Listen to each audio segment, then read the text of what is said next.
Mesdames, messieurs les riders, bonsoir, bienvenue dans cette nouvelle journée de vlog de construction sur le skatepark de mon jardin. Et aujourd'hui, on va s'attaquer à la partie métallique. On ne touche pas au bois aujourd'hui, puisqu'on va faire de la métallurgie.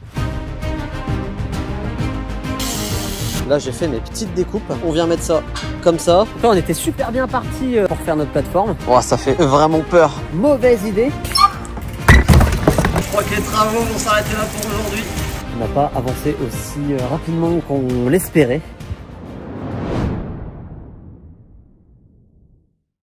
Alors comme je vous l'ai expliqué, toutes les courbes qui sont mises ici un peu n'importe comment, eh bien c'est ce qui viendra faire la base de notre rampe qu'on va poser ici sur la plateforme. Bon, ces rampes maintenant, vous connaissez leur histoire, ça a été fabriqué dans le jardin de mes parents, on a ensuite déménagé ça à la recyclerie, ça a été dans mon hangar et maintenant je le remonte dans mon jardin. Sauf que j'ai pas juste envie de les remonter bêtement, on a envie de les améliorer, alors on va créer une extension à cette rampe, on va l'agrandir. Une fois que tout est monté, la rampe fait 4,50 m de large. Sauf que la plateforme que je suis en train de construire fait 6 mètres. Ça veut dire que si on est bon en maths, il nous manque 1,50 m. 1,50 m x 2, parce que la rampe, il y en a deux en fait, une de chaque côté. Donc pour que la rampe passe toute la largeur de la plateforme, il va falloir construire deux morceaux d'1,50 m, deux extensions à ces trucs-là. Je vais en descendre une. Oh, bon. Ok. Attention, attention, attention. Oh. Et voilà. Bon, une fois qu'elles sont debout, maintenant on visualise un petit peu mieux. Pour résumer, des morceaux comme celui-ci, j'en ai 6. Enfin 6, bref. Et pour compléter la rampe comme il faut, il en faudra 8 au total. On va donc en refabriquer 2 de morceaux comme celui-ci. Et la grosse difficulté, ça va être de refabriquer exactement la même chose pour que ça puisse venir s'emboîter avec les autres. Alors le problème, c'est que les extensions de rampe, on va pas pouvoir les fabriquer ici parce que c'est mon ami Louis Père de l'entreprise Floramp qui va m'aider à faire ça. Et tout son matériel pour construire des rampes comme ça en métal, tout est chez lui. Il y a du matériel qui se déplace pas forcément. Enfin bref. C'est plus pratique pour lui d'aller fabriquer la rampe dans son atelier. Du coup, il faudra fabriquer exactement la même rampe à distance. Alors, je vous ai pas filmé ça, mais tout à l'heure, Louis est venu et on a pris toutes les mesures de la rampe.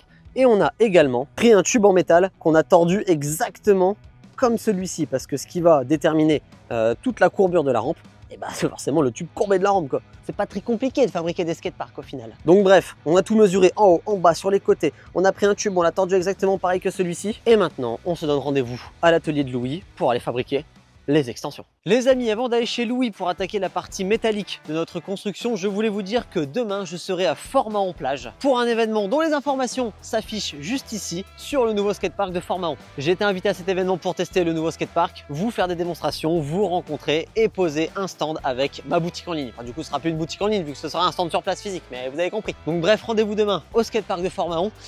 J'espère qu'il va faire beau. Et en parlant de ma boutique en ligne, comme en ce moment je sors une vidéo par jour pendant une semaine, je vous propose de vous présenter un produit par vidéo de ma boutique en ligne. Et là je vais vous parler des maillots de ma marque Disaster type NFL qu'on vous propose de personnaliser sur mon site. Donc là ce maillot a été personnalisé 100% comme je voulais. On a choisi la couleur rose, à savoir qu'il y a 10 couleurs au choix.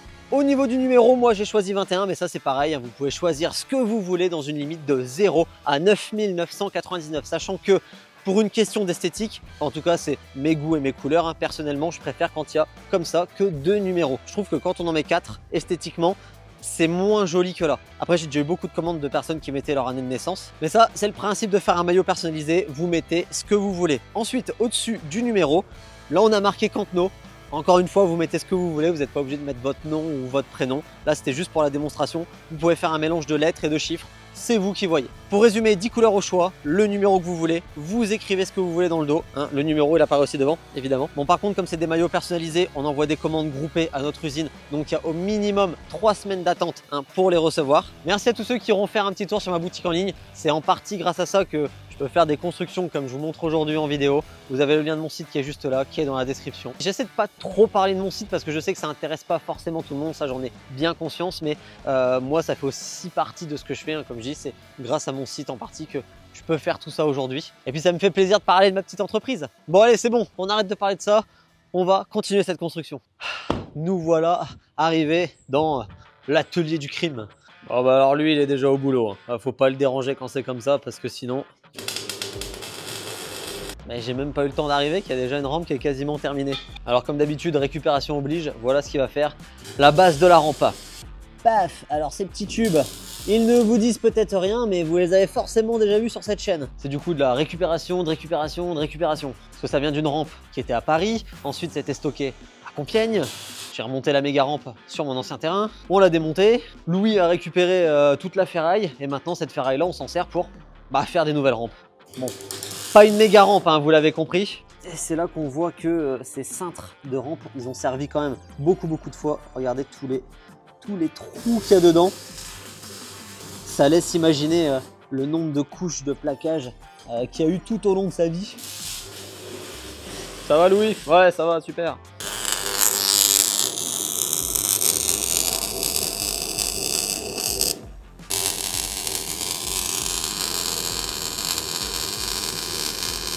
Bon alors pour faire une rampe c'est assez simple. Il faut la base, le cintre, ce qui va faire la courbe, toutes les traverses. Là il a déjà tout coupé à la bonne dimension.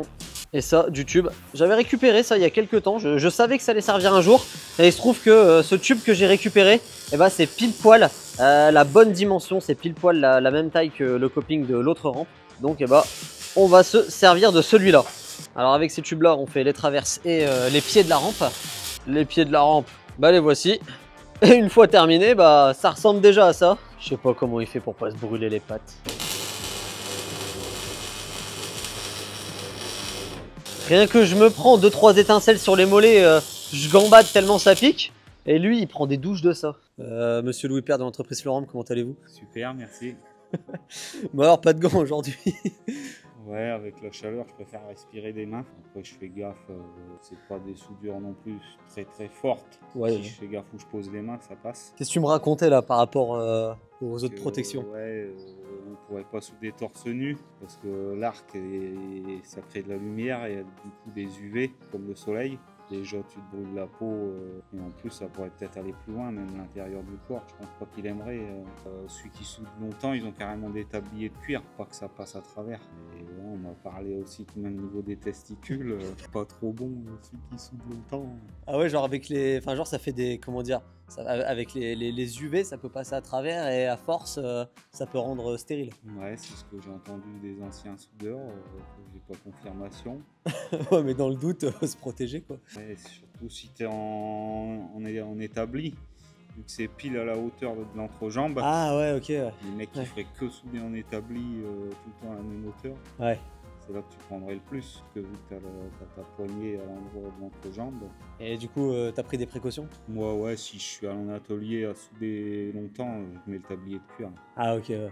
Qui va jusqu'au genou. Ok, sécurité avant tout. Mais je me souviens une fois, t'avais soudé avec un tablier, mais genre à ce niveau-là, t'avais genre pris un coup de soleil parce que t'étais pas protégé. Enfin, un coup de soleil, un coup de... Ça peut passer au flou en dessous. Ah ouais, d'accord, ouais, il y a une petite zone qui est pas forcément protégée. Ouais.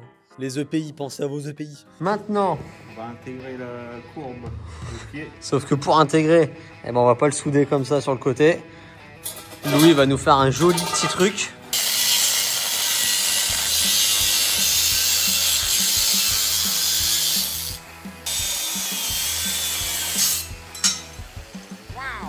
Et là, normalement, c'est de toute beauté. C'est presque trop beau pour être chez moi. Alors pendant que Louis s'occupe de la fabrication de la deuxième courbe, moi je m'occupe de tracer pour les futures découpes du plaquage, de la sous-couche. Parce que ces rampes-là, comme vous avez vu, il y a une première couche en métal et ensuite on viendra les replaquer en bois. Ça permet d'avoir une solidité vraiment impeccable tout en gardant le confort du bois, parce que c'est quand même beaucoup plus cool de rouler sur du bois. Mais au moins, quand tu as un plaquage en tôle, tu es sûr de jamais passer au travers, parce que bon, j'ai des copains qui font pas mal de trottes, donc c'est beaucoup plus contraignant pour les rampes. Avec leurs petits trous, les trottinettes, ça passe beaucoup plus facilement au travers du plaquage. Donc, toute sécurité, on met de la tôle. Sauf que les tôles là qu'on a ici, elles font 1 mètre. D'ailleurs, c'est même pas une mesure exacte, elles font 1,2 m par 2,05 m. Et forcément, ça peut pas tomber pile poil sur ce qu'on vient de fabriquer. Donc, là, j'ai fait mes petites découpes. J'ai calculé pour qu'on puisse mettre une tôle entière sur la rampe. Plus, il y aura un petit bout comme ça pour venir compléter. Et j'en ai tracé 2 parce que des rampes, il y en a 2. Donc là, plus qu'à découper.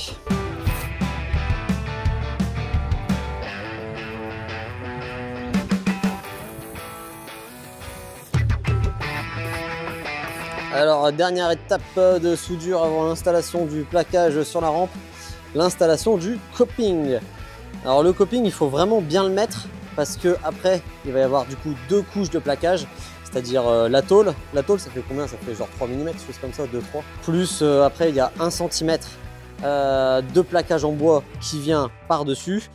Mais le coping, il faut quand même qu'il ressorte un peu plus que toute cette épaisseur de plaquage pour que quand on vient rouler, ça donne un peu de pop, que ça nous fasse un peu décoller quoi. Bref, il faut que ça ressorte un petit peu, mais pas trop. Et on a repris exactement la même mesure sur les autres rampes. Et toi, t'as fabriqué quoi là? Ouah, c'est chaud. Tu viens de la souder là. Et du coup, bah, ça fait pile poil. Ouah, mais c'est brûlant. Comment tu fais pour porter ça là, normal? Ça me brûle les pattes. Et du coup, on vient mettre ça comme ça. Le coping à fleurs. Paf. Et comme ça, on sait qu'il doit ressortir de ça. Et il n'y a plus qu'à souder. Et jour de livraison. Courbe terminée. Courbe amenée à la maison. Du coup, ça y est, les extensions sont bien arrivées à la maison, prêtes à être assemblées avec les autres. Mais il manque un petit détail. Pour être assemblé avec les autres, il faut qu'on vérifie que ça s'emboîte bien avec les autres, qu'on a bien réussi à faire exactement la même. Alors on a pris un des anciens morceaux et on a posé un des nouveaux juste à côté pour voir si tout est bon.